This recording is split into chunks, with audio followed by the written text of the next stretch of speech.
It has arrived. The best weekend of the year. The best evening of the weekend for the podcast known as Trapped Under Plastic! Woo! All right.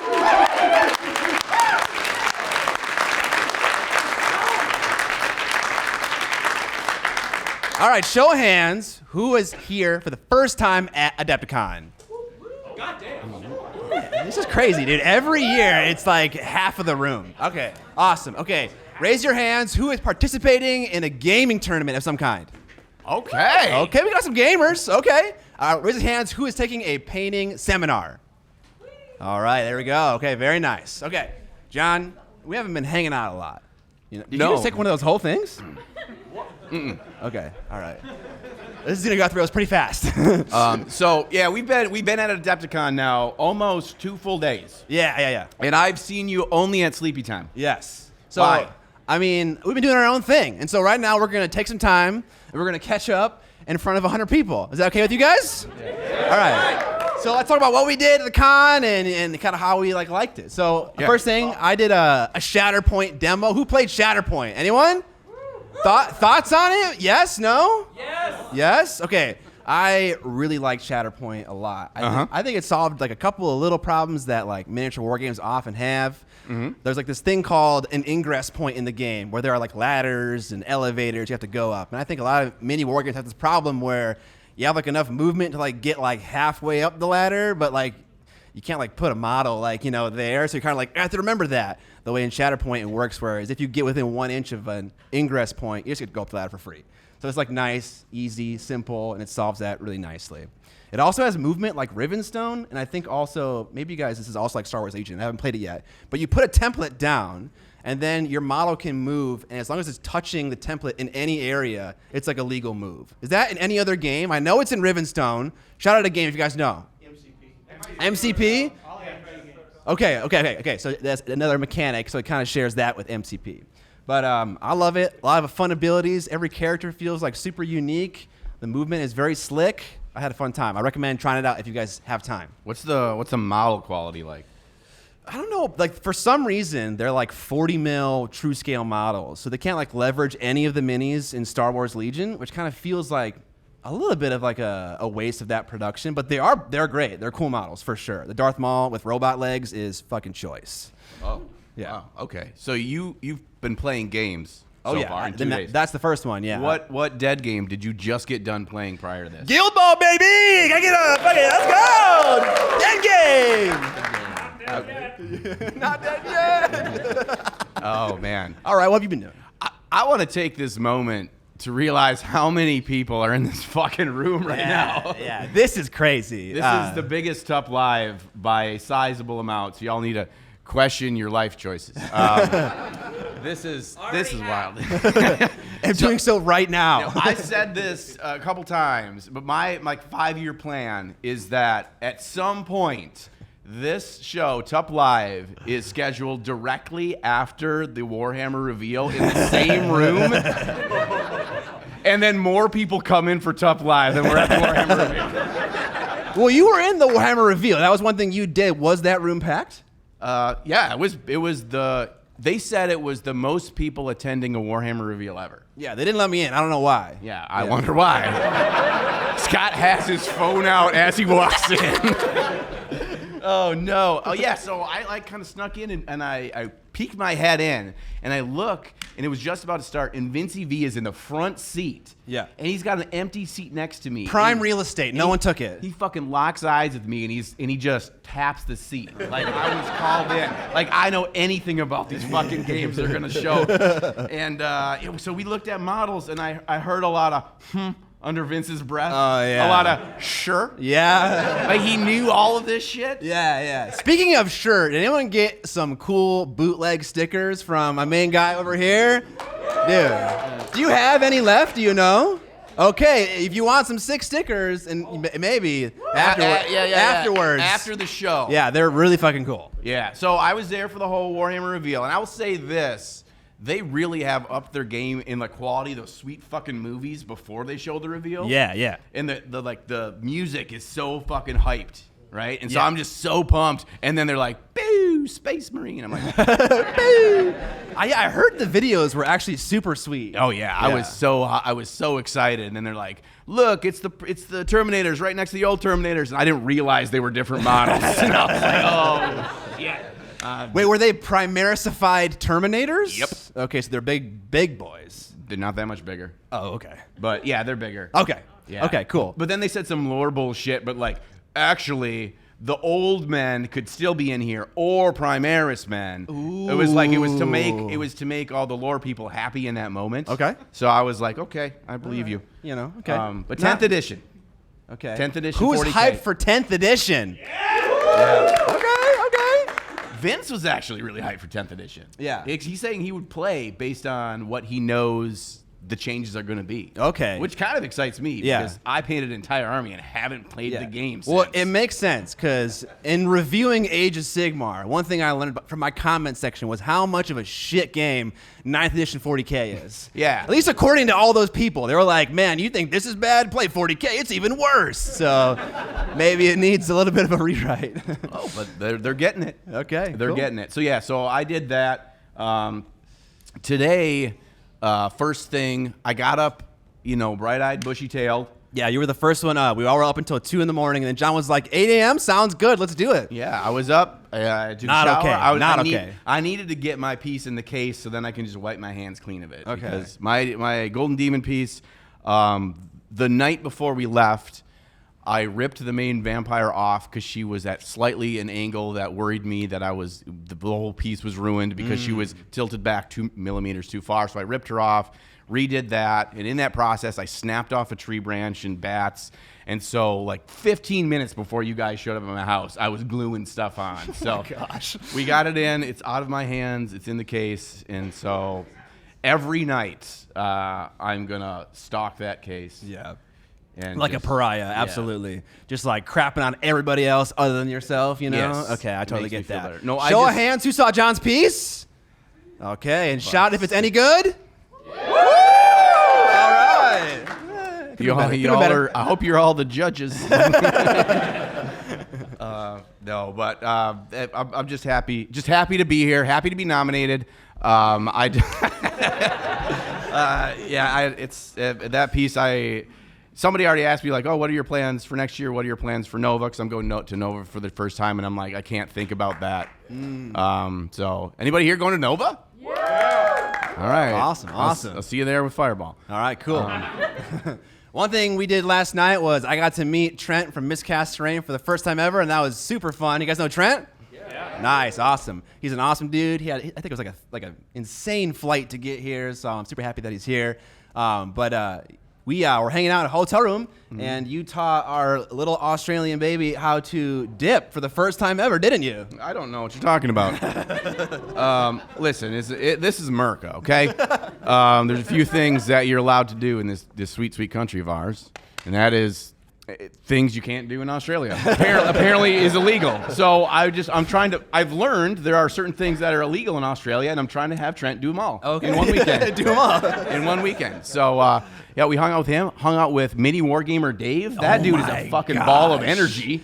Yeah. Holy shit. Yeah, he is. He has such an expressive face, and I think I could just like stare at his face and not even listen to what he's saying. He just like emotes so strongly that's like so captivating. But yeah, he is a ball of energy, and it was so much fun to meet him. For sure. He looks like an anime character in real life. It's pretty sweet. Absolutely. We had a lot of fun last night, Yeah. but we didn't go whole hog. No, not yet. That's you miraculously are pacing yourself pretty well. Listen, I mean, you got the glasses on, but listen, I have drinking so much water, and I think that's the key. I just keep drinking water, and I take vitamins. Do you remember last night at like 1:30 in the morning where you had a fucking freak out attack that you were sick? Dude, okay. I am, of the last 3 cons, I am 3 for 3 getting COVID. I'm not even like doing anything like crazy. So like, I am extra careful this time, not sharing anything. I'm like washing my hands constantly. And apparently you brought like a whole roll of like tons of vitamins. And so we're eating those too. It just sucks to get sick. I was so scared, and I just gave him vitamins to calm him down. It worked. It worked. It was just Flintstones vitamins. So It's just sugar pills. Yeah. But no, it made you feel so much better. It did. And then you went sleepy sleep, and everything was okay. It was nice. Yeah. Yes. No, you got to keep that immune system strong. Yeah. C, D, zinc, my friend. Okay. All right. So, I think later tonight it's going to get worse in the best way. Wait, what does that mean? Because our good friend is unchained tonight.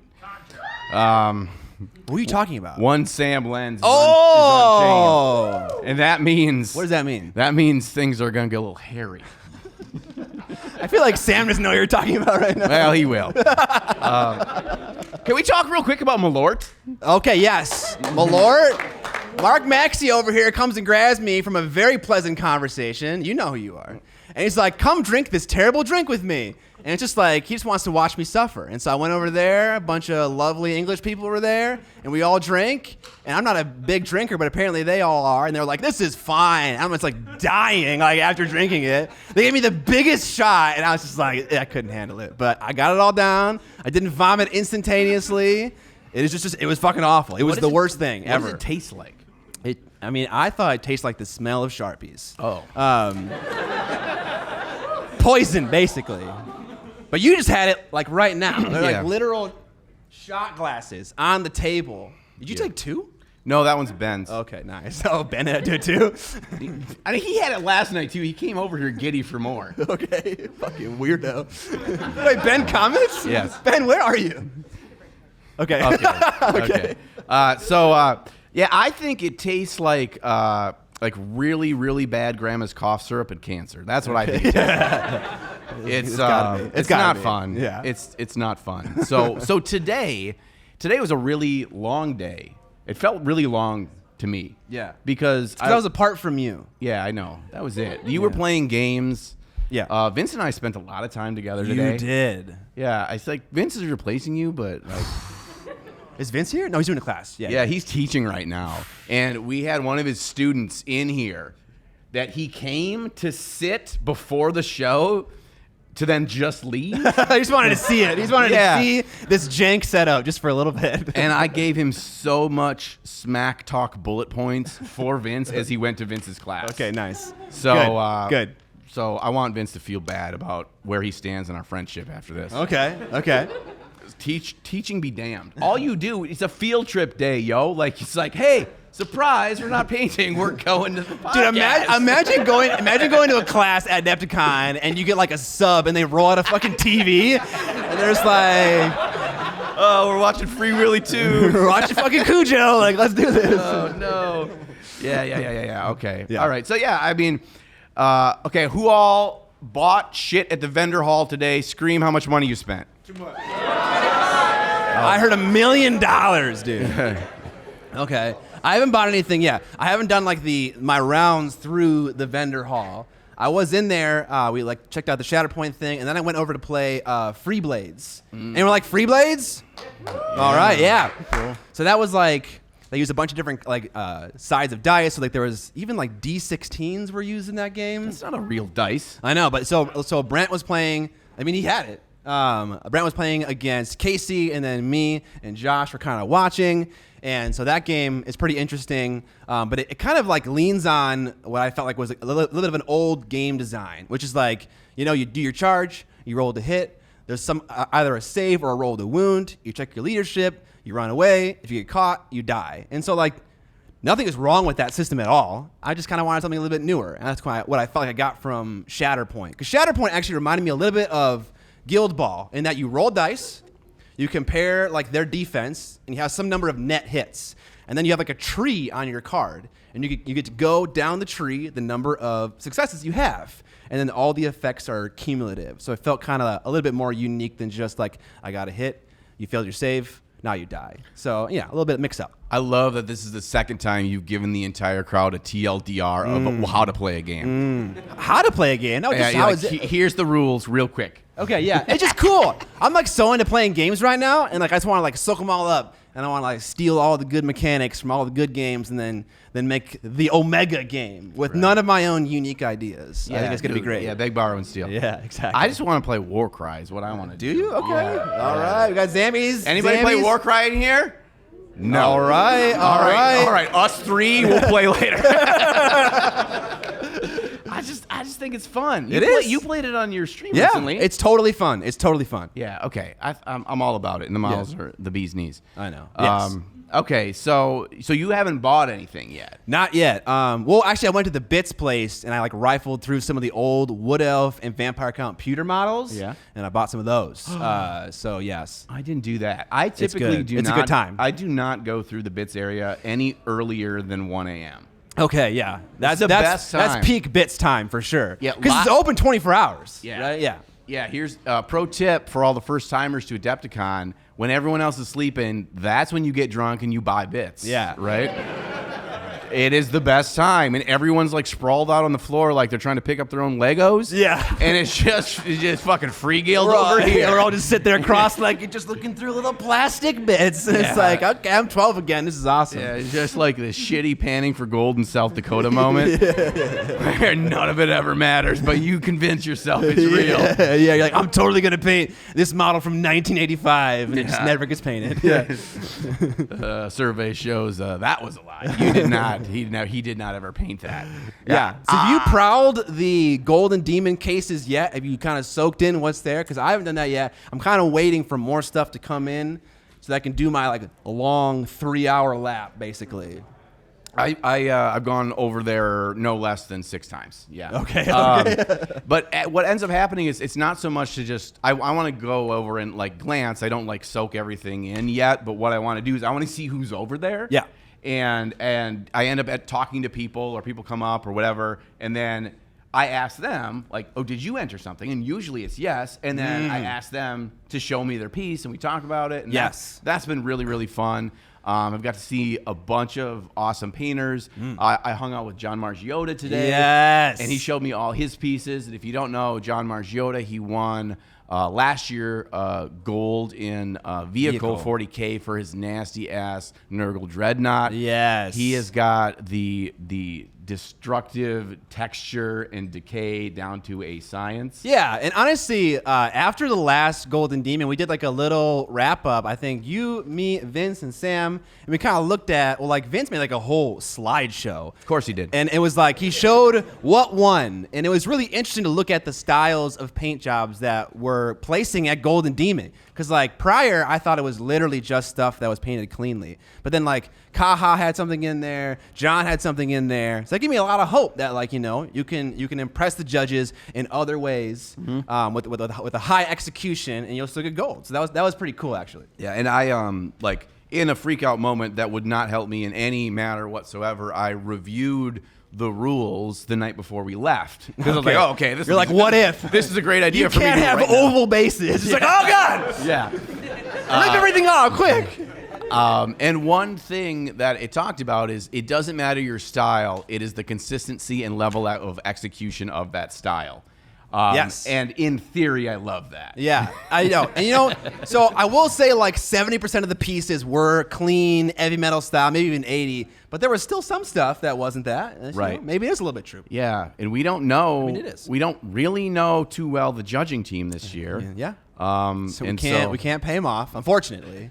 Yeah. So if you know who's judging Golden Demon, please find them for me. I'd appreciate that. But yeah, so you know, it's a whole other thing. It is I will tell you. Okay, so for those of you that are in this crowd, I assume you all paint miniatures to some degree or another. You are now at Adepticon. You no longer have an excuse to come again and not enter in some miniature painting competition. Not to win, not to say I'm the best, but just to push yourself, because I task you with this, that if you put it on yourself that I'm going to paint something and I'm going to put it into a case, Maybe I'll spend 5 hours on it. Maybe I'll spend 125 hours on it. But if you say, I am committing to myself, I'm going to put something in a case. Could be the Marvel Crisis Protocol. Could be Creature Caster.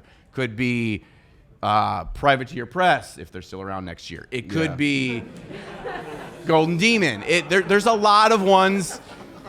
There's a lot of painting competitions. If you say to yourself, I am committing to this, you will be shocked how much your painting improves when you work on that piece, because something about making that commitment to yourself will make you a better painter, and it doesn't mean that it has to be good enough to win. So I task all of you, and I am going to get all your names, and if you don't, next year you get 30 lashings. Okay, yes.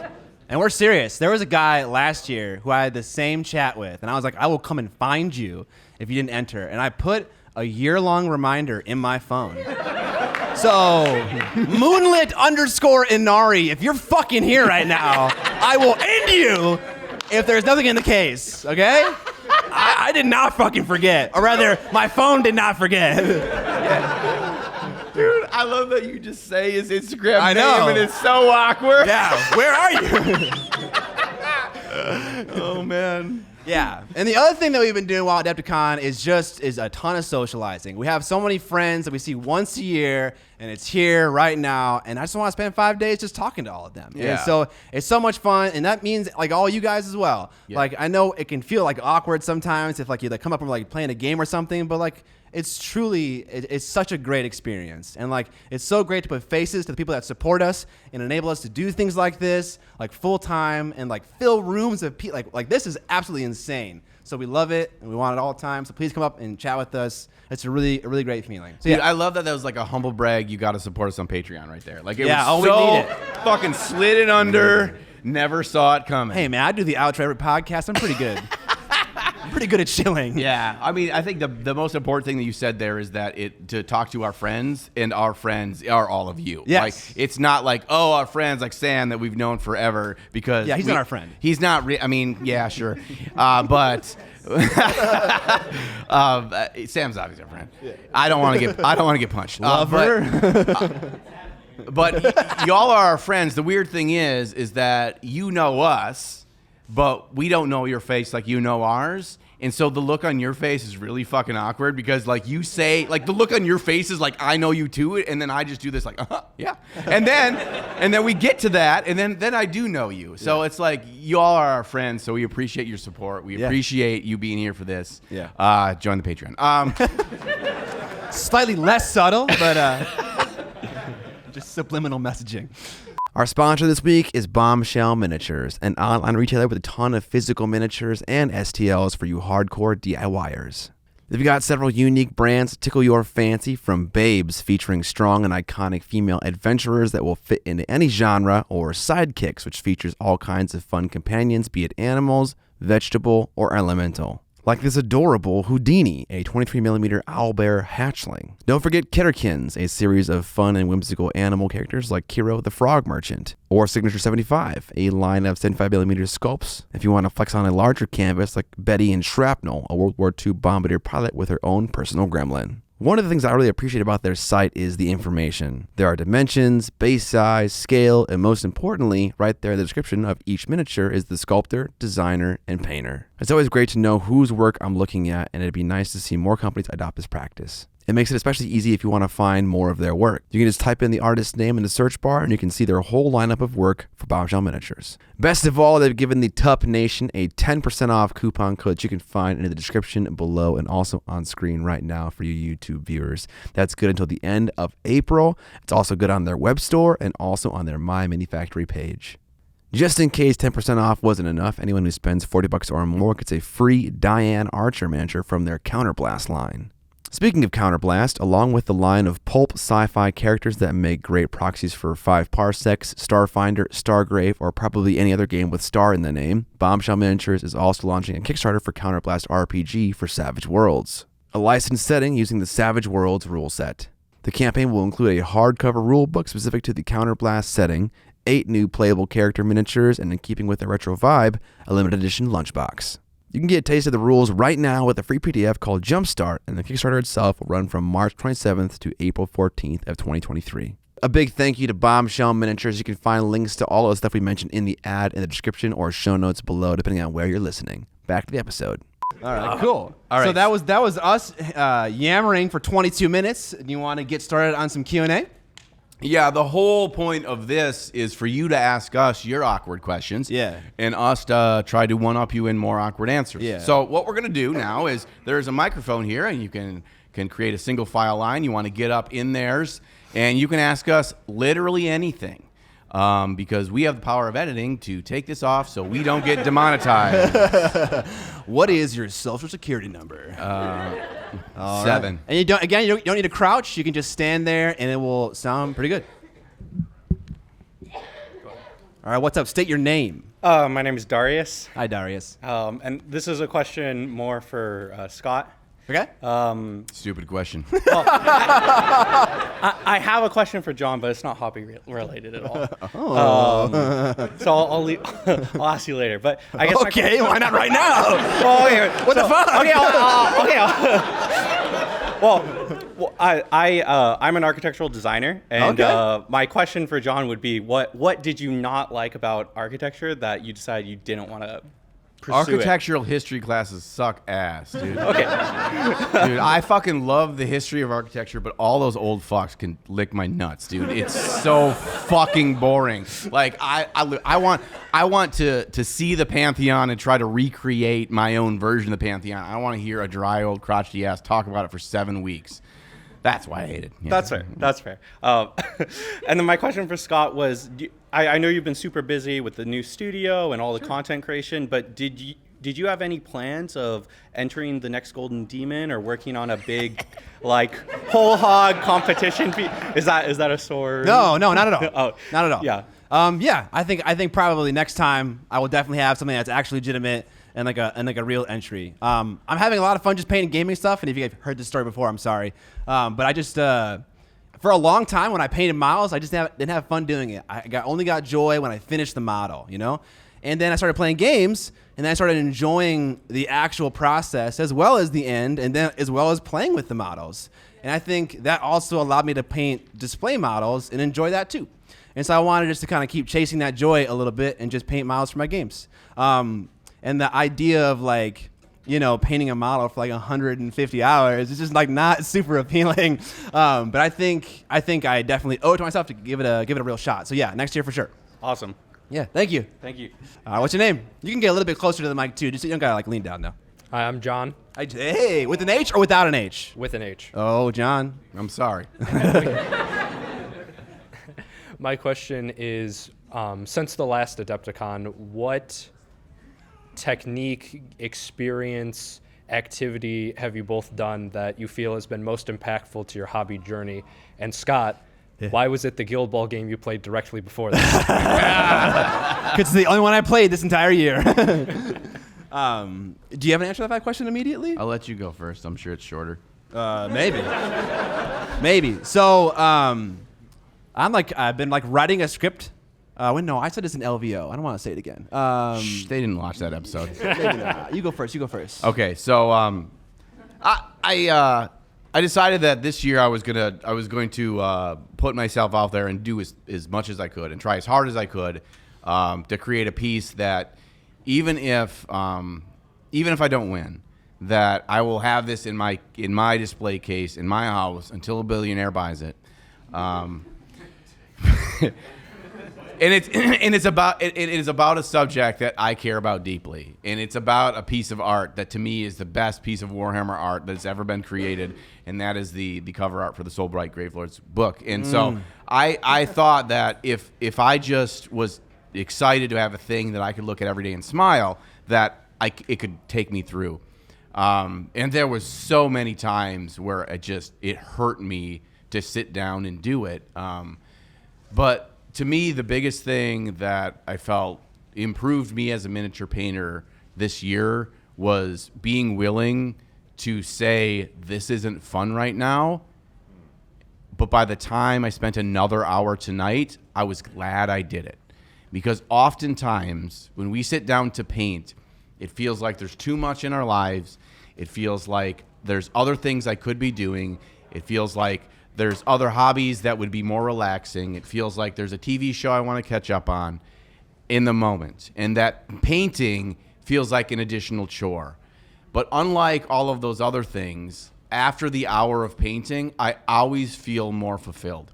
So what I learned was that the feeling of digging in for the evening is worth it, because nothing that we do that is easy gives us enough satisfaction as the things that we do that are hard. Okay. Nice. All right.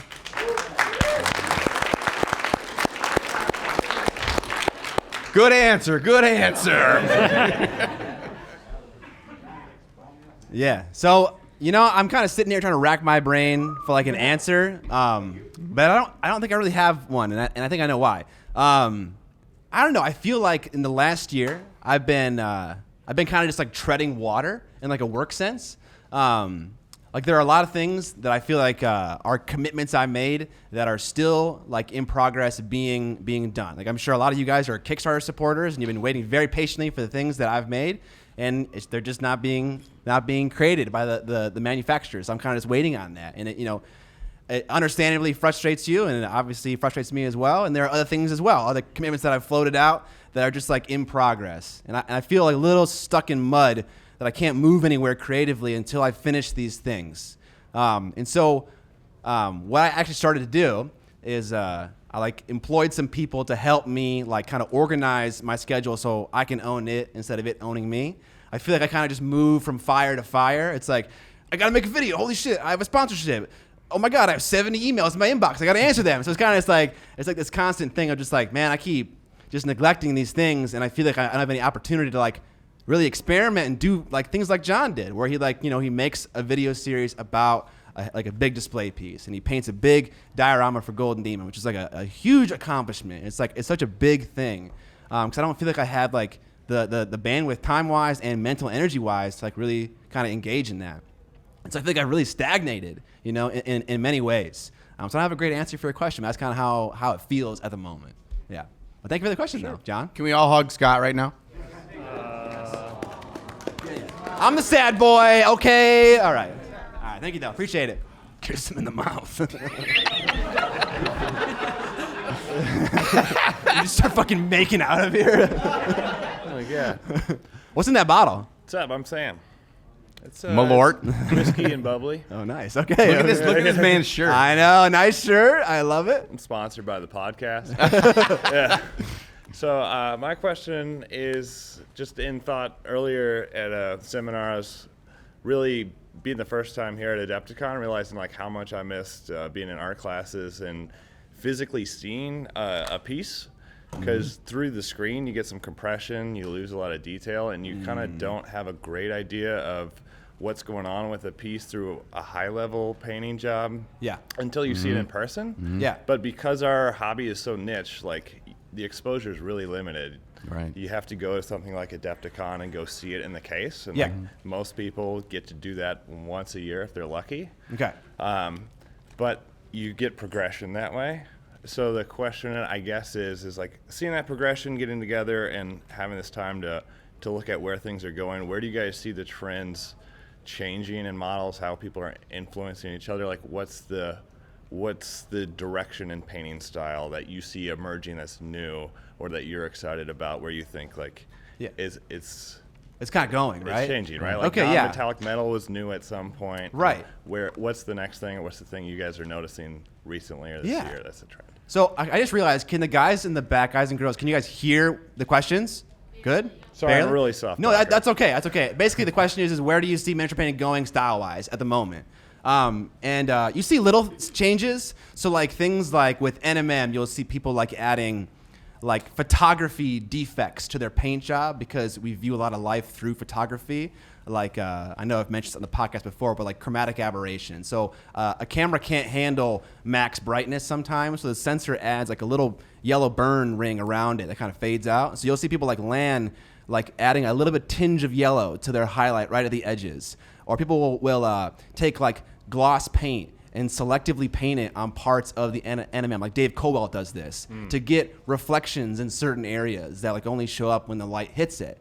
So like there are small things like that, but it's a really interesting question because it kind of it kind of cracks something open about miniature painting, and that we're all kind of like, I think the majority of people painting models are all about realism for the most part, right? Like you have like impressionism and expressionism and like art, and it's like totally different ways of approaching like that medium. But like you don't often see things that are super outside of the box with mini painting. But like you see small evolutions like that, and then over the course of a decade, you compare NMM, you know, in 2030 to NMM in 2010, and it's like it's an insane difference because those small little things over that long just like add up to a huge difference. It's like a technical arms race, right? Kinda, yeah. That's what it feels like. It's very technique and realism focused. Yeah. How about you? What have you noticed? I think we're on. There's two parallel tracks right now, and it's a fork in the road. We've gotten to a point in miniature painting where the technical perfection of trying to emulate reality has gone through the paces, much like it did in like the Renaissance period, where the artists now had the tools to try to emulate the world around them. And once that became so prolific, so proficient, you had the masters that could emulate art and feeling and reality through their tools, then gave birth to something entirely different, where we are at that point, or will be very shortly, in miniature painting, where there are artists now in the 3D miniature sphere that can create things that look so incredibly realistic, it's almost mind-numbing, especially if you see them in person. Yeah. So at what point do we then say, that has been done, and now what will we do? Are you referring to Dairy Queen night right now? Dairy Queen night. And that is exciting, right?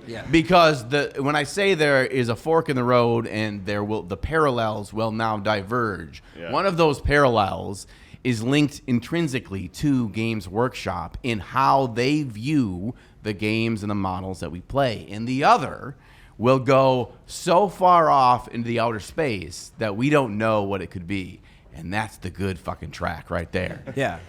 It's actually interesting, like how much of like display painting is dictated by like what judges expect at various competitions, right? That's where you see like a lot of really nice display painting. You see a lot outside of that as well. But I wonder if you had lots of competitions that like kind of went for different like rubrics, different things to judge people on, if you would see more divergent styles and stuff like that. But yeah, actually this is a great question, and I want to have a little bit more expertise to answer it, because I'm not the most amazing painter. Sam, do you want to answer this question? Like, where do you see just like miniature painting going now? Sam Lenz, ladies and gentlemen. My name is Sam Lenz. I have an untreated concussion. I'm very quick to anger. I want to say, currently we live within a miniature painting renaissance, right? The best miniature painters that have ever lived are alive right now. So yeah, it's kind of fun to think about where it could go and where it could progress. That's crazy to think about the gloss coats on top of non-metallic metal. Fucking crazy, dude. I don't know. That's all about I have to say about that, but Yeah. I mean, it is fucking crazy to see things kind of changing. I see a lot of leaning towards larger scales as well. right. What is the definition of miniatures? Like we've seen out, if you all go out to the vendor booth, hit the Journeyman Miniatures booth. Okay. First of all, they make beautiful stuff, but they have a female samurai that they have in 2 scales. Oh, I snuck that swiper no swiping over here. And they have 2 versions of that. And one of them is like the size of a goddamn transformer. The creep in scale continues to raise. And at what point are the things that we do in miniature painting going to blend in with traditional sculpture and art? And what does that mean? And how does that bring us into the fold? We're just going to be painting Roman sculptures, you know, Well, like it's full strange. scale, Like right? everybody wants to tell you you're just painting toys. You know, not everybody, not the people in this room, but on one side you have maybe pre-painted HeroClix miniatures. On the other end, you have John's diorama. Oh, hey, there's a Sam, there's a sliding scale of what becomes a toy and what becomes art, and there's an area in between all that. So I don't know why I said that, but yeah, it's a sliding scale, and I'm really happy that you made that. I want to see with a black backdrop as well. It looks weird. It looks weird in the cabinet. But Yeah. the quality you put into that is so fucking high, Yeah. Thank you, Sam. and so am I. So cheers, everybody. Tag team. Hey, he got that. All right, cool. What's up? My name is Silas. Hey, Silas. My question is, as it stands, who is owing who chicken on the way to Minnesota? Okay. Oh, I mean, okay. So the question was, who owes who chicken? So we have a tradition about whenever someone wins in any painting competition, the other people have to buy the food. And I would say I'm definitely buying food on the way back. Bro, is there a Gordon Ramsay steakhouse that sells chicken on the way home? Yeah, it's called Popeyes, baby. Awesome. Thank you, Silas. I appreciate all it. right. I'm sorry about your shirt. Yeah. Yeah, it's a Viking shirt.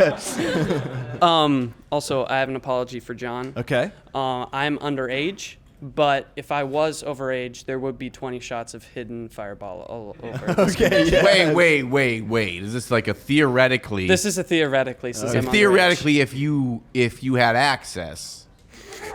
He does not need to hide them. He has literally like 12 right here. It is not about the destination. It's about the journey, motherfucker. Right. Whatever you need to Dude, do. it's fucking Easter egg hunt. How's it going, guys? Name's Hey. Chris. Hey, Chris. So I found that while I've been miniature painting for about 25 years, I did most of my learning really early on. Yeah. I did a little learning about 6 years ago when I got back into it, and I found that I've gotten into this high tabletop rut. Yeah. And I don't know how to break out of it and try to get into the display painting that I'd rather kind of get into, because I want to follow your order and enter the Golden Demon next year. Yeah. But I never time manage well enough or think about it well enough, and life gets in the way. So like, how do you get out of a rut when I think I paint fine and all my friends tell me it looks great, but I'm not happy with it. Do you have a technique you're bad at? You haven't tried? I've been working on a lot of them. Like, I just took a wet blending class because for 20 years I've never decided to try to take on wet blending, and I know like I'm going to try that now, but I feel like I just need either the right project or the right motivation. So like, is there ever a time when you guys get caught in a rut technically and you need to try to push yourself in a different direction to break out of it? Never. No. Well, then screw me. Okay, so I got a quick response to that. So the first thing that really helps when you feel like your eyes are failing you, right? Like you don't know that what you see, where are your short-sightedness, where do you need to improve? It really helps to get somebody, especially somebody that really knows what they're doing, to help you along that way. And there are amazing painters, and much of what they do to help them make a living is they have amazing content on Patreon, as well as The shill. God damn it, it's not my Patreon. let me finish the sentence. Right? And they have certain tiers that are one-on-one coaching. And so there are many in this room. There is Sam Lenz, there's Ben Kometz, there is Memicon, just from 3 that I know that are sitting here tonight that have helped people give you one-on-one feedback and to look at your stuff and be like, here's what I do. Next week, I want you to do this and come back and show me.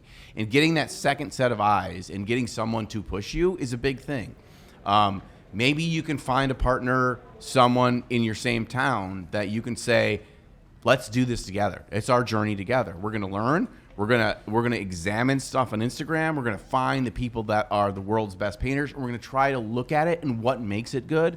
That's what I do a lot. Is I look at Sam's work, I look at Ben's work, I look at Dave Coleswell's work, and I say, what about this just makes me say wow? And then I try to dissect it in my brain, reverse engineer, how do I think they accomplished it? And then I try that. Inevitably, I fucking suck at it. And then I text Sam. All right, so I need to get Sam's number. Yeah. But if you don't have a Sam to talk to, just pay him $50 a month. Yeah. On Patreon, Samson Arts. Do you think like you have a particular style that you stick to as a crutch? I don't know. Maybe. It's like army painting pretty much. Okay. And while I try to like push on like, making better highlights or doing different textures, I got an airbrush a while back and started working with airbrush work, but not just airbrush work because I'm shit at it. Yeah. Sort of I mean, curse. it's learning it, right? But, Yeah. yeah. So learn it. I don't know. Not specifically. I just think I need to stretch out of certain techniques, but I'm not sure if there's like a best way to do it. Yeah. And I think I do. What John said, like, I do not have a person around me in my life that's a miniature painter. And when I was younger, when I first started, I had a bunch of guys that were like better painters than I could ever be. Golden Demon winners that were like GW staff members that taught me like my first painting class ever. And I got to like aspire.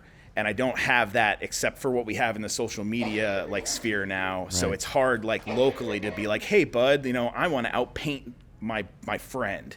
Right. So I think it's hard to find, like, while social media is out there, to join it and stay with it. So like trying to do it within my own bubble, trying to like beat myself is a little hard. Yeah. But Totally I get it, like, Yeah. and I think- Patreons do help. But I don't think, and you shouldn't feel bad, because I don't think pretty much everybody in this room is in a similar boat in that they don't have a close friend that is trying to push themselves. And that doesn't mean you have bad friends. I mean, you probably do, but what that means is that you need to understand like that's a world that I cannot support. So I need to find a different solution for that.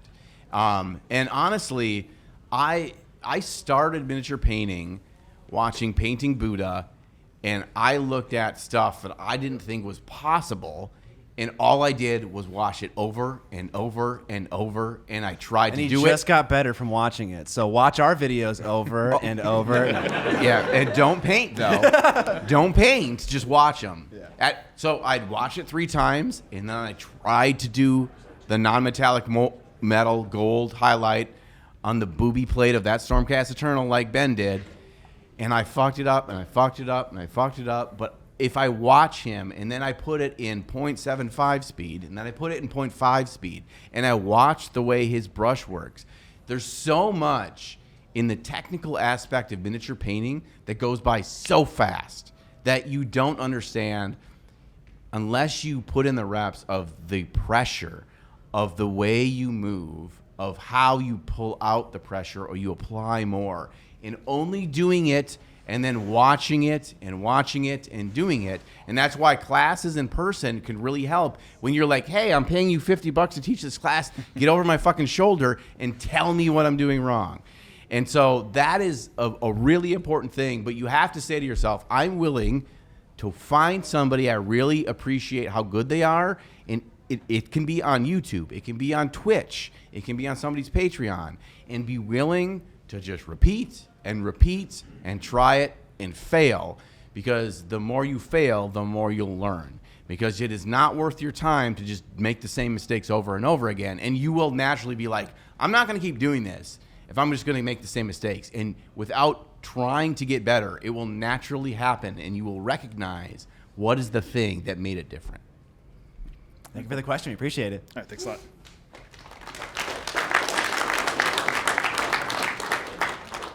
I appreciate the sign language there. The jazz hands, yeah. Got to get you ready for this top tier question. Top tier question. Yeah, all right. Big high expectations. Big right question. now. Everyone hold their seats. John wins the stream. Oh shit.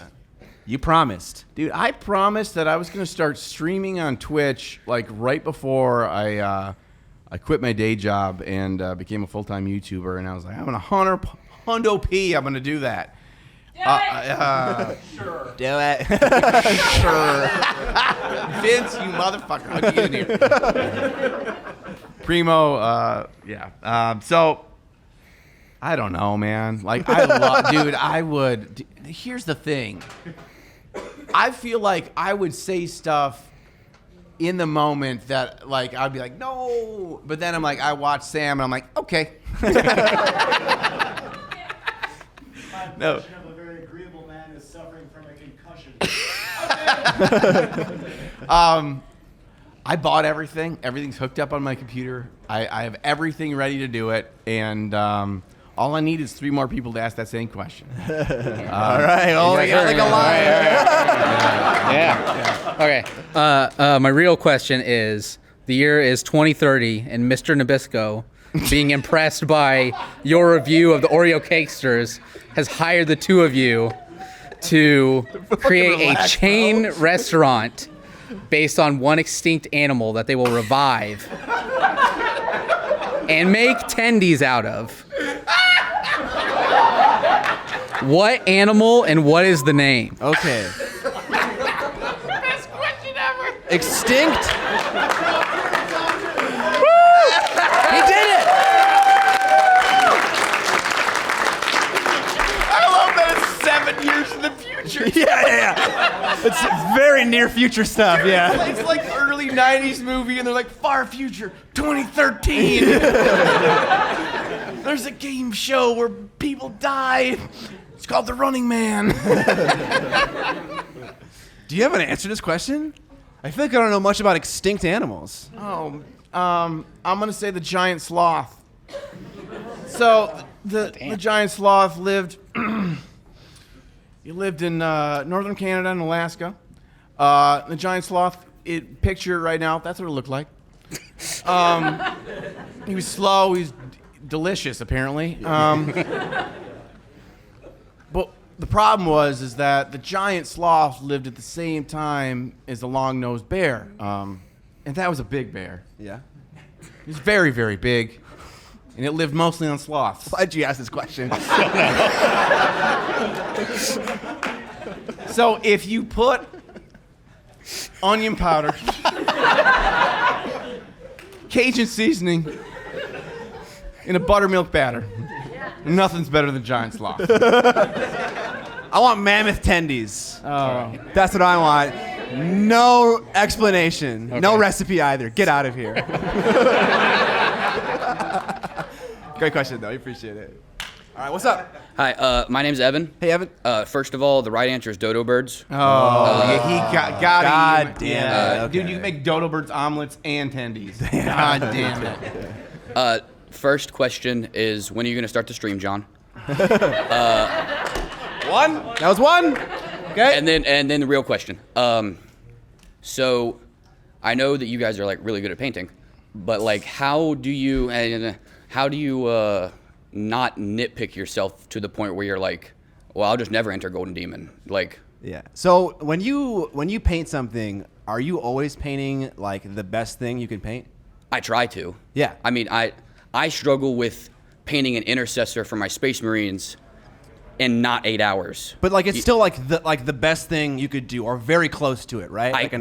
I tried. Yeah. Right. Yeah. No, you are. That is the best thing you could do. If you're trying, it is, right? It's a representation of your skill.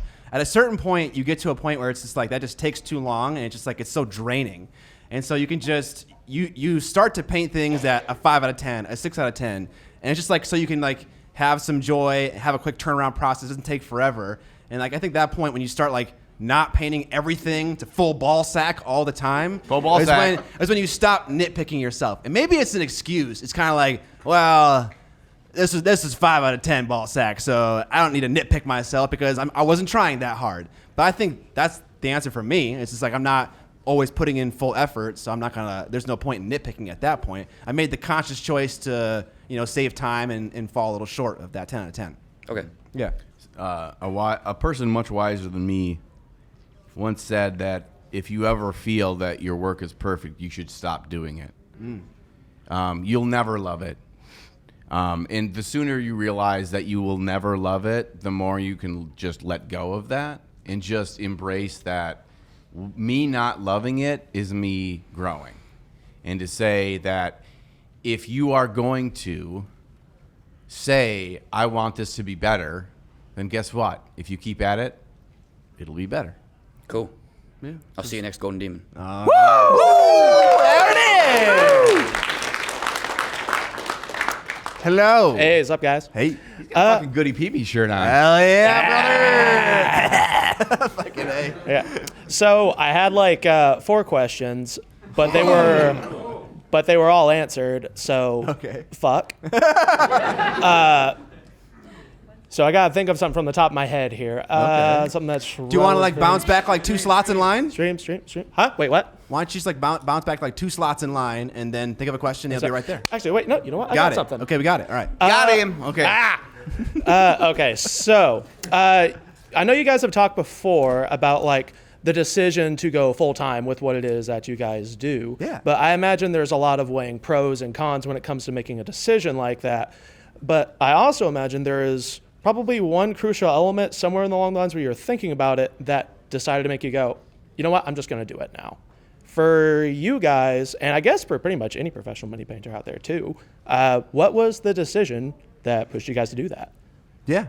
Healthcare insurance. Yeah. Definitely a sticking point.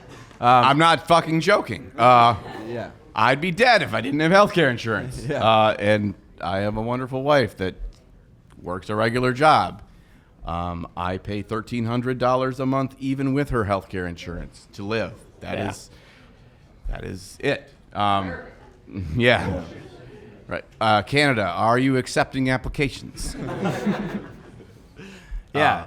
I think, and I may have explained this before, but I have a very risk-averse wife, and so she was not okay with me quitting my software engineering job to do YouTube videos about painting tiny men. I love understandably, Tiny Men's is the best description of what we do. It is. But yeah, very understandable, right? And so I had to cut a deal with her. We looked at the last 6 months of our finances, averaged out all the normal things we spend money on, and so it's like we have this value every month that we spend on not just bills, but also like fun things like eating out or going to the movies and stuff like that.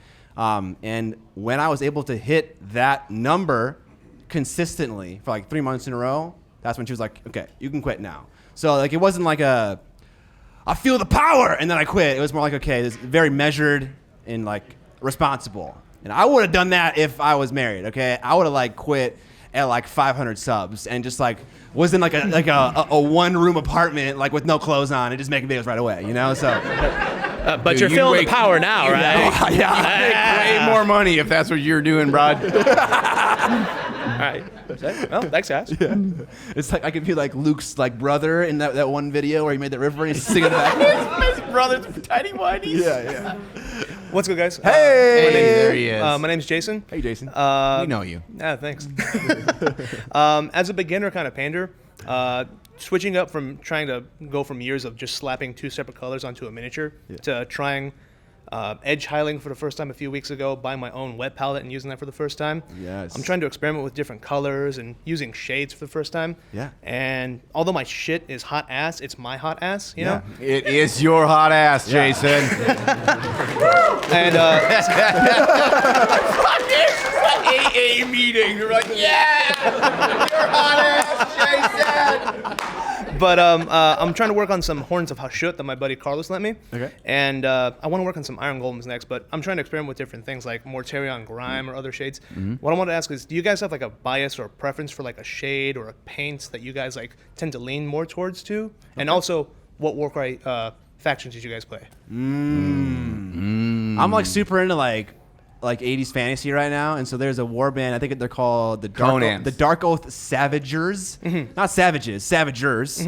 They savage people. And there's a guy that's basically Conan in that war band, and there was like a version of Conan. Yeah. And so I was like, absolutely, I'm doing Conan's that. on Conan. Yeah, so I did the Savagers. But for like a color, I love dark blue for shadows, and so for a wash, what's Drakenhof Nightshade. That one's super good for a wash. For an actual paint, I love deep blue from scale 75. Okay. But any color that's naturally dark, blues and purples are just, and dark greens, they're just great for shadows, just naturally. So I'm gonna answer this question by giving a shout out to Jason right here. So Jesus. Okay, so ladies and gentlemen, Jason is new to painting and new to trying hard, and his good buddy Juan Carlos roped him in to a terrible, terrible idea. Yeah.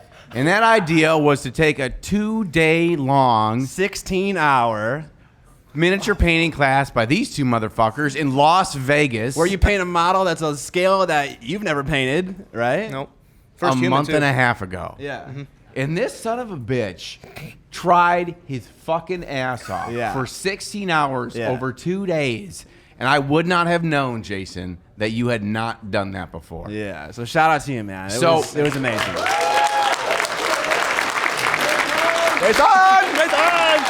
So hot ass. It's his ass. Hot ass.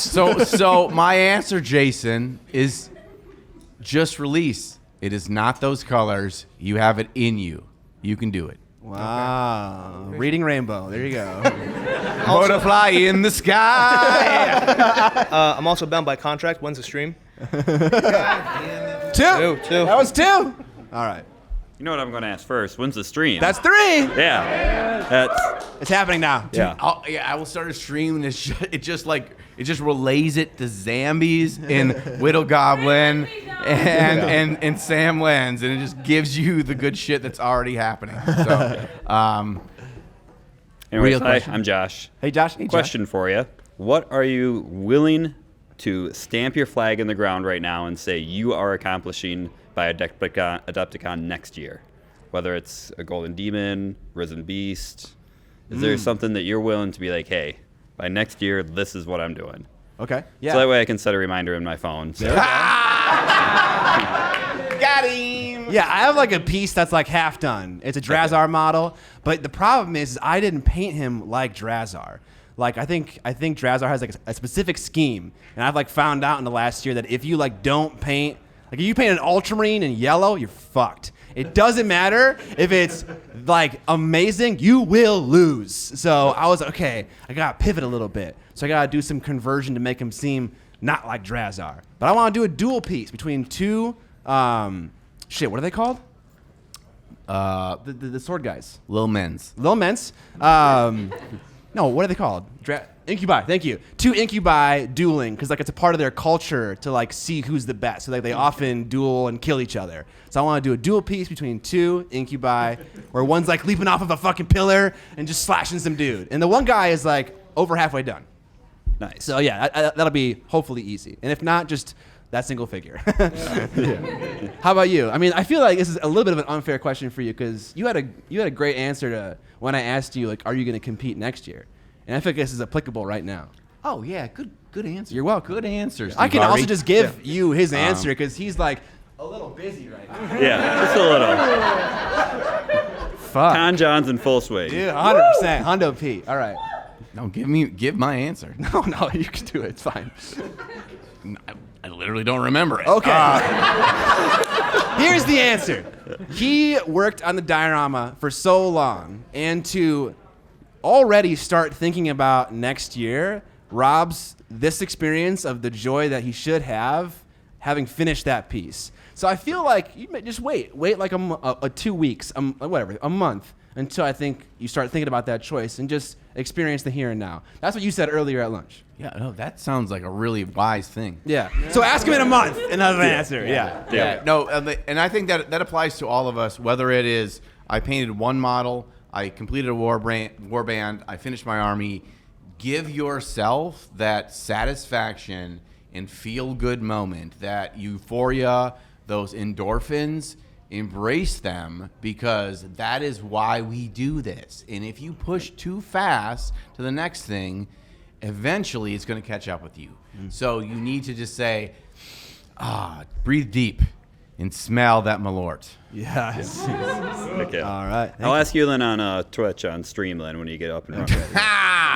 Got him. All right, we got a 20-minute warning. We want to be done at 10:30 so we can hang out just to chat with you guys afterwards. Or But I yeah. pee my pants. Okay. One of the two. One of the two.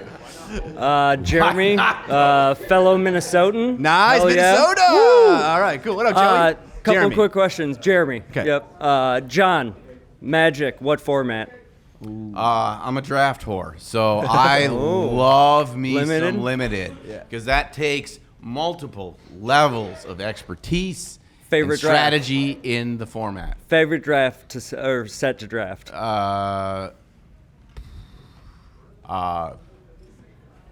Mirrored block. Mirrodin? Nice. Okay. Scott, Yeah, right. Huge fan, love your stuff. Always wondered, I really liked your blade that you recently did. I thought that was really cool for MCP. Oh, okay, yeah. Yeah, I would love to see you do some like comic book style comic characters. I know you've been talking about doing some like drop lighting style like that. What comic book character would be your favorite to paint? Definitely Morbius. Morbius, of course. 100%, Yeah, it's Morbin time, right? Yeah. Hey, what time is it? I'm not even joking. I liked the fucking character. Screw you all. The movie was fine. What's wrong with you? It was a 3 out of 5, okay? It wasn't good. It wasn't bad. Right? Awesome. Yes. And then for the both of you, morbid. for the both of you, favorite John Carpenter film, since you're both on The Thing. 7. Yes. Tommy knockers. Oh, Tommy knockers. on it.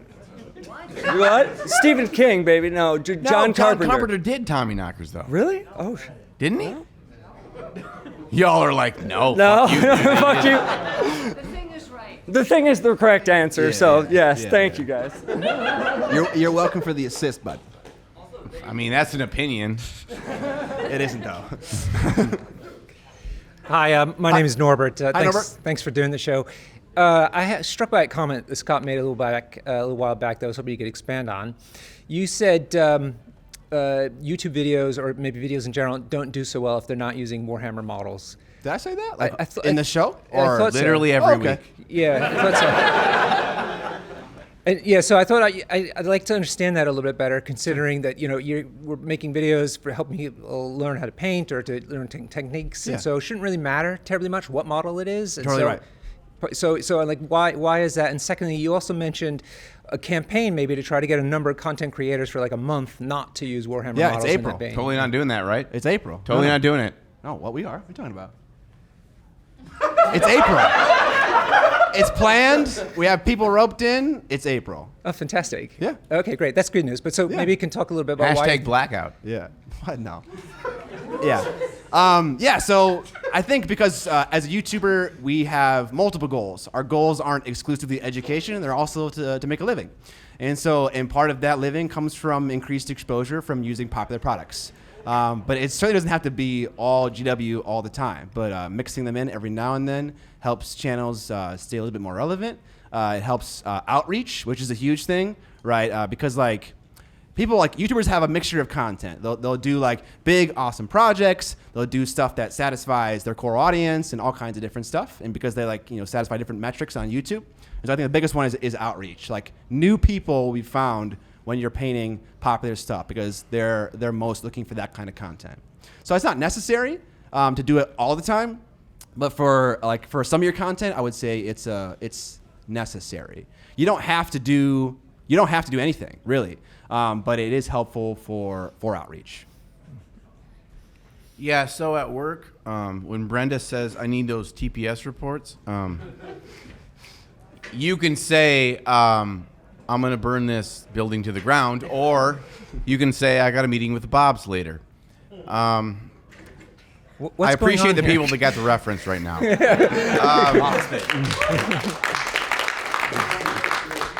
It is the world that we live in, whether you have to have a performance review or your performance review is literally your data analytics via this soul-sucking YouTube algorithm that tells you your value.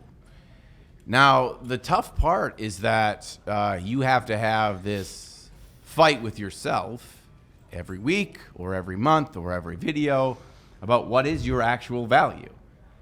And the more you look at what YouTube tells you what your value is, the more you realize that the more I try to do what YouTube tells me to do, the more my soul is leaving my person.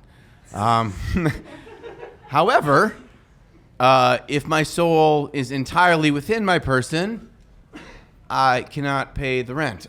So you have this Ghostbusters in between myself and in the stratosphere moment where It's between my head and the heavens where it needs to fluctuate to where I can feel it's close enough to me that I can reach up and grab it. Dude, what the fuck are you talking about? Okay. Sam gets it. Sam gets everything. But yeah, I think the other thing. This suddenly got awkward. The other thing is that everyone talks. I love goobs. Okay, go ahead. I mean, yeah, I know we know that. Okay, the other thing about the algorithm that really inspired me is what is the algorithm based on? Robots. No, it's based on what is succeeding on the platform right now and who makes that choice. The creators, right? And so new things happen all the time. Like the Fiverr thing was a huge thing like a year ago. And that's because one person made a choice about a format that blew up. And now everyone's like, okay, now I'm gonna do Fiverr videos. 'Cause that's what the algorithm wants. But the algorithm only wanted it because people who were creative found it in the first place. So the next big thing that's algorithm shifting is just like one creative risk away, right? And if you're a new content creator especially, you have so much room just to risk it all because there's nothing on the line, right? And like if a video is so bad, you can just remove it. But like if you're not dependent on anything, try things out. Maybe you're gonna find the next Fiverr video thing, right? So yeah. Thank you for the Fiverr. Fiverr. Okay. This is awkward. Usually we get to stop the recording right now because I'm gonna pee really bad right now. So I'm gonna tag in. Should we do an intermission? My German brother from another mother, Ben Komitz, is Ben come here? up in here. I think he's still here. I saw It's Ben. awkward if he's not here. I saw Ben walk out. Motherfucker. Yeah. Sam. All right, I gotta pee. Sprint. Okay. Two things. You can't take your glasses off, and you have to answer the questions as if you're me. Okay. Oh, yeah, I can doodly do that. I like how you broke the first rule instantaneously. He was like, first rule, can't take your glasses off, like as he's taking them off. No friggin' problem. All right, you goody doo-doo pee-pee sucker something. Hi. Sucking pee-pee doo-doo. Hi, I'm Sarah. So Hi, Sarah. It's the question I wanted to ask has kind of already been touched on a little bit, but I was wondering, like, when you first started, like, doing your art and stuff, how did you get over, like, posting your art? So I do a lot of different kinds of art. I painted my first mini today. Nice, congratulations. Thanks. But like when you do your art, I was wondering like how it's scary to post it online. So like how do you get over that? Don't? Yeah. Do you want to? I mean like I do sometimes and I think it's fun and I want to show other people, but then like it's scary. Sure, it's a So- mentality thing. It's sharing. Mhm. What you're doing is sharing your work, you know? And people want to see it. People that are looking for painted models. Share it out. What about it is scary? Yeah. The internet is scary and people are mean, so they're gonna be like, oh well, this. There's is more dumb nice or people than there something. are mean people, though. Yeah, okay. That is They're all in So I this just room keep right now. finding all the Yeah. mean people. Okay. Yeah, and you're gonna use. We suffer in our imagination, right? There's one person that's gonna say something shitty about what you did, and that's what sticks out because of the sea of positive compliments. Yeah. Let's focus on the positive, and you're sharing. We need this, you know, and yeah, just elevating miniature painting in general by putting your work out there. Yeah. So yeah, I keep don't it know. up. Fuck those fucking haters. They're just jealous. Honestly, that's what it is. Anyone kinda. that hates your shit, they're jealous. Yeah. I don't have like a great answer for the question. You know, I think you're gonna put stuff out there, and like the larger you get, the larger, you know, like everyone's got like 1% of their comments on any platform are mean stuff, right? And so if you have 100,000 people looking at your Instagram post, you're gonna get a couple of mean comments. Mm-hmm. But at least starting out, because you are smaller, you see those comments more and frequently. And then over time, a couple sneak in, like they're upsetting, but you kind of almost like, I don't know, develop a little bit of a shell the more you hear them, and it gradually steps up, and then you kind of just increase that shell a little bit more. And so it's a very natural progression. I don't think there's nothing to really save you from it, right? People like there's no barrier, right? You can block people, but that first initial mean comment is going to come through, and it's gonna hurt. I'm not gonna lie. And then you make a show about it. Yes. Hatred is a sign of success, Sarah. The wider of net you cast, the more crabs you will catch. I live in a. Sometimes you get a bottle. I live in a world based on fish. I paint miniatures to buy fish. Why don't I just work for fish, right?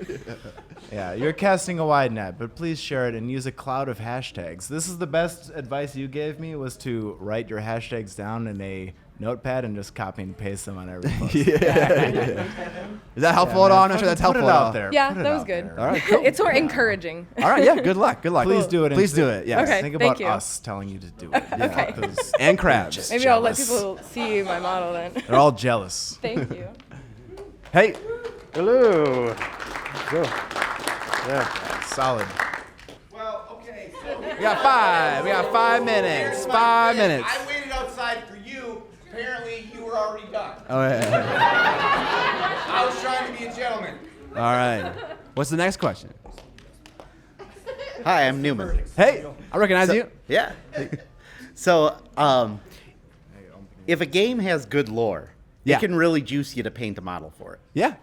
And if a game has a good model and you like painting it, it can juice you to like the lore. Yeah. And to like the game. For sure. I am finally old enough to play a historical war game tournament. Oh, this wait. year. What's that age? What's that age? I'm getting closer and closer. I'm 38 now. 39. Okay. I'm 38 and I look at tanks and I'm like, Okay. But cool. Who plays historical war games in here? Just him. How old was the one person who raised their hand? How old? 36. Okay. It's coming down. Yeah. Okay. All right. But I thought it was when I started in Saving Private Ryan.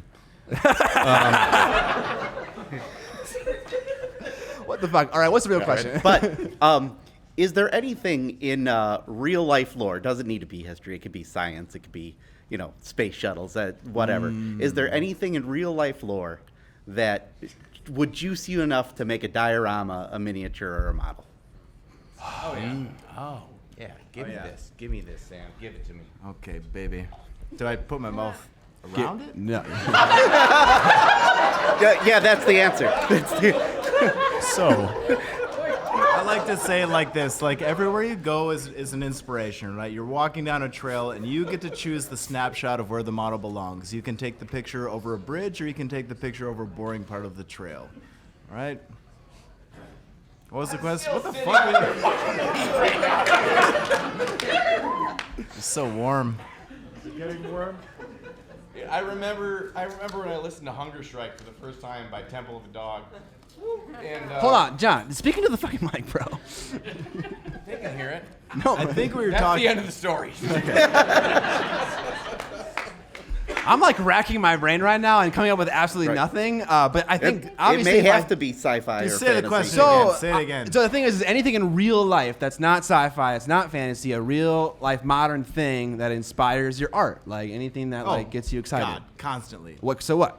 Every lighting situation that I observe when I look at shadows crossing a sidewalk and I see blue shadows and warm highlights right next to each other. Yeah, everything I see is inspiration. Everywhere I go, I'm looking at something and asking myself, how can I replicate this? How can I paint this? How can I recreate it? Yeah, when you start staring at door handles, it's Yeah, bad.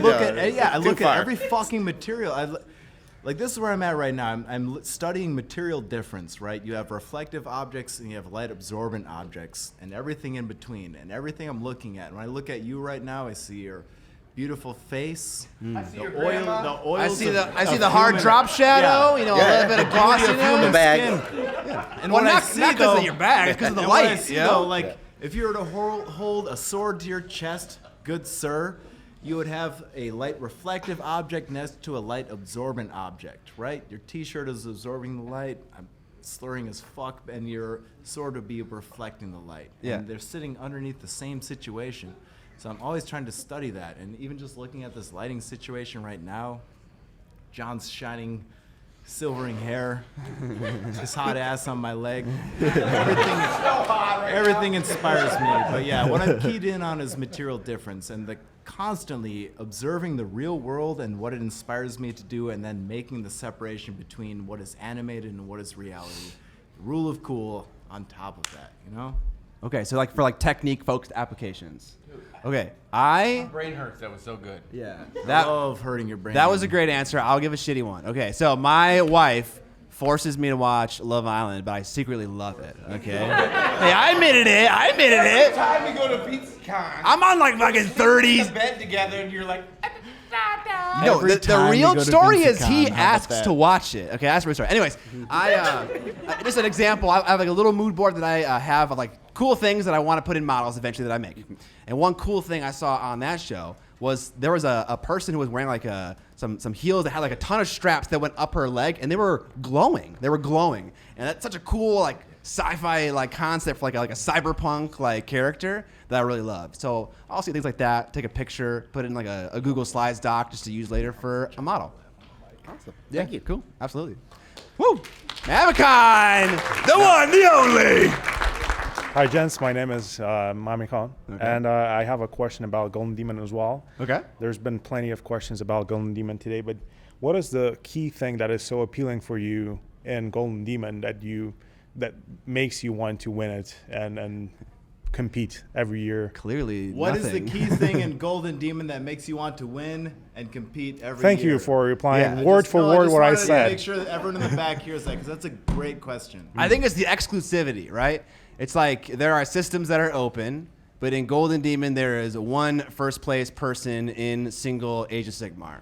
And so when you put a model into that category full of 50, 70, 100 entries, and you are top 3, that's just a feeling that no one can describe. Then you forget about the other 97 people who lost, you know? So actually one thing that Golden Demon is doing like in this last year that's really cool is they have the whole commended entry, the finalist thing. So there's like a stepped approach to it.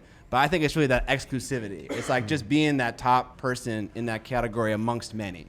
At least for me, that's what appeals. Sure. But apparently that's not enough of an appeal because I don't do it ever. Personal best and deadlines. P.S. They're just jealous. But the reason to compete, the reason to go hard for these contests is to push yourself and reach your personal best. We were talking about this earlier, right? Like you're only as good as the last thing you did, right? I could show the Mona Lisa to Leonardo da Vinci, and he might be like, I wish I would have added more trees in the background. I don't know. The silhouette's kind of fucking weird. I could bench it up. Yeah, the Golden Demon, any competition is a chance to kind of just create your top level and just see how you do.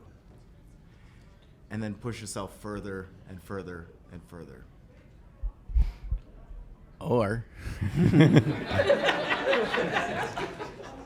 Or you want to crush your enemies before you. The other side of the shoulder. Finally, the truth has been spoken. Right, Hail thank you. the victorious dead. Hey, yeah. So for my question, well, first off, John for Nova, do I need to bring Fireball? Do I need to bring more of it? Yes. Okay. He just looks at you. Nova too. I'm glad you're going. I'm going to Nova this year too. All right, I'll bring you Fireball too. Hey. For my real question, I'm actually very curious what your answer is, Sam, because I'm 50% sure that their answer is going to be you. But who are your biggest painting inspirations? Like who do you look up to? Frank Frazetta and Roman Lapat. Okay. Good answer. How come? How come? I love chorus. I like canvas painters. What we are doing is taking 2-dimensional techniques and wrapping them around a 3-dimensional surface to enhance the volumes. Let's check the board. Just. That is an answer. Survey says you're wrong. Yeah, man, that's. You can. Really nice. A little further back. I like it. I like it. Yeah. Thanks for the answer. All right, last question of the evening. What's up, guys? What's up? They're just jealous. I know. This is the last Hi. Last question, right Last here. question. I got a question for What? you too. Don't shush me. I have a question. Speaking of the mic, please. Can we give props to our last question? The one, the only, the Zambies. Why am I clapping for social media. myself? So I got a question for each of you. John, when are you going to stream with me? Hey. Scott, I want to know how you liked my cookies. And Sam, where are you going to be in 10 years? Holy shit, dude. I have not eaten the cookies yet. Oh.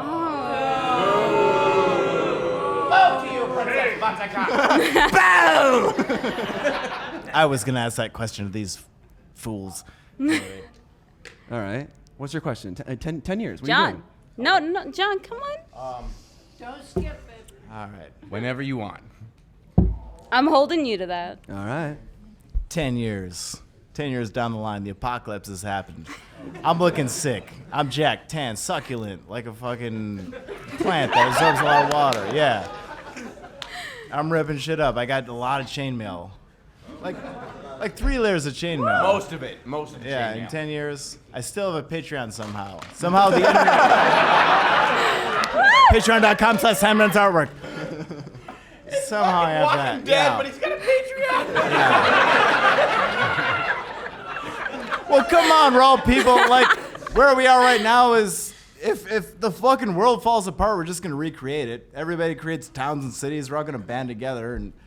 But yeah, anyway, I'm in 10 years. I'm jacked. I'm tan. I'm fucking sick and ripped. I'm 10 times the size I am right now. My heart, 10 times. My heart can't push the blood through my body. I probably got like some Bane juice going on. I fucking love it.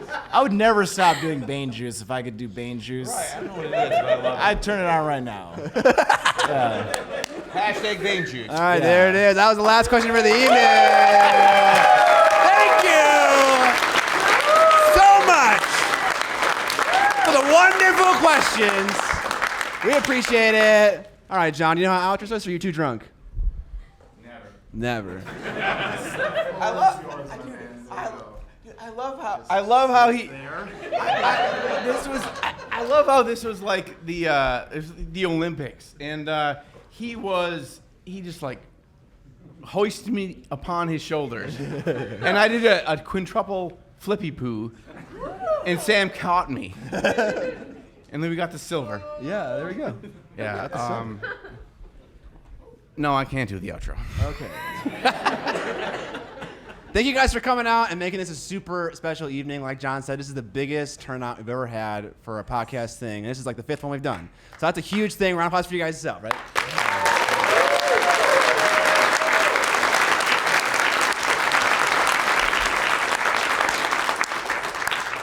This is really fucking weird, guys. Okay, so listen. Every time we do this, afterwards, like, y'all go home and you go seepy in your Betty Buys, and then Scott and I stay up and I drink too much, and then we talk about it, and then we say, what a weird fucking world we live in, that the thing that we do is paint little men's on the internet, and y'all want to do it too. Yeah. It's fucking wild. So the most important thing, forget everything we said tonight, forget all the bullshit, but thank you. You are all awesome. You're great painters, and you're going to be better tomorrow. All right. That's beautiful. All right, so so John normally says at the end of every podcast, we'll catch you on and I say flippity flop, but we want you guys to say that at the end, all right? You ready to do this? No, they have to be ready, not me. You gotta fucking start the fucking outro, bro. You ready?